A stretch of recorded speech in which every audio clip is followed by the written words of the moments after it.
Yeah, Bill and Amber, social media here in the Corbin area and across the state of Kentucky really flooded with tributes and emotional messages to Eli Hill's family as they grieve his loss. This story even making national headlines and grasping hearts across the country. You see here behind me this memorial that is being set up here on a baseball field that he spent a lot of time at growing up. Ahead of tonight's memorial service here at Rotary Field, the community will have a space to come together to pay tribute to Eli.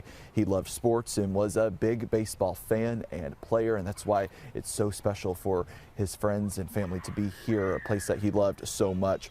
His baseball coach, in fact, is one of the organizers for tonight's vigil. Yesterday, when I met Eli's parents, they were telling me how loving and friendly he was and how that love was given right back to him. They say they are overwhelmed by the support, the messages and prayers, and wanted to pass along their gratitude to everyone who has stopped to think of them in this unimaginable time.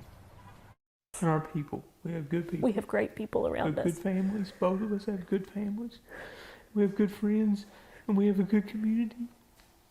And they've been very good to us. And they're really praying for us. They're just being so nice to us and so kind to us. And again, tonight's vigil starting at 6 o'clock here at Rotary Field in Corbin. There are several balloons being set up, red and white, his team's colors, as everyone is coming together for him. And we'll have those messages and those how they're remembering him coming up in our later newscasts. But for now, live in Corbin, Chad Hedrick, WKYT.